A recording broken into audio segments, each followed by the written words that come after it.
Hello everyone, आज चाहिँ म आफ्नै स्टाइलमा फेरि पनि चिकन चिल्ली बनाउन लागिरहेको छु। अब म यहाँ चाहिँ आधा चम्चा जति नुन हाल्दैछु। त्यस पछाडि अघि मैले पिसेको अदुवा र लसुनको रस थोरै राखेको छु। अब यसलाई चाहिँ मजाले मिलेर मिक्स गर्न सकिन्छ। कराई तातिसकेको छ। अब म यहाँ चाहिँ तोरीको तेल 3-4 चम्चा हाल्दैछु। चिकन हाल्दैछु।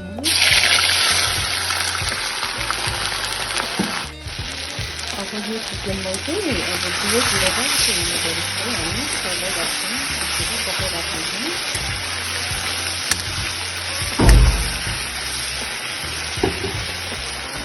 चिकन चाहिँ रातो हुन थालेको छ। अब म अलिकति तेलसम्म अझै रातो बनाएर राख्छु।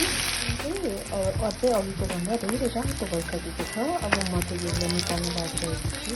मैले काटेर निकालिसकेँ एउटा कचौरामा। अब म चाहिँ पकाउन रेडी हुन्छु। मैले चिकन चिल्ली बनाउनलाई चाहिँ सामग्रीहरू रेडी गरेको छु। यहाँ मैले एउटा प्याज काटेर राखेको छु। यो क्याप्सिकम एउटा, अनि ग्रिन चिल्ली चाहिँ भरे माथिबाट राख्नुलाई। त्यस पछाडि यहाँ खुर्सानीको देख्न सक्नुहुनेछ। यो चाहिँ मैले आफै घरमै पिसेको खुर्सानी हो। त्यस पछाडि यो केचप सस चाहिँ सकिराखेको रहेछ, त्यही भएर मैले चाहिँ घरमै टमाटोको सस बनाएको।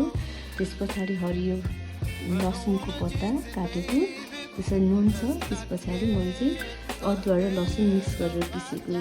अघिकै उब्रेको तेलमा चाहिँ अदुवा र लसुन पिसेको हाल्दैछ।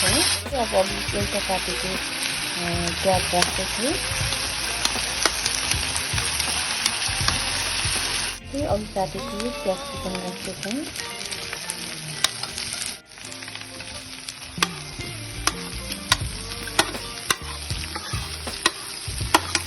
10 सेकेन्ड जति चलाइराख्नुपर्छ।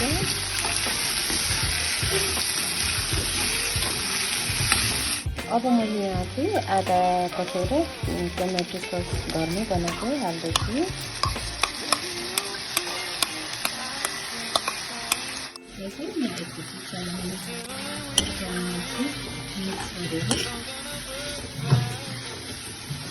म अघि पिसेको खोर्सानी राख्दैछु।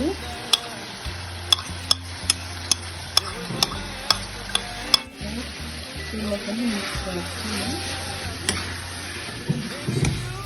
म आधा चम्चा जति नुन हाल्दैछु। चिकन चिल्ली रेडी भइसकेको छ। Chicken chilli ready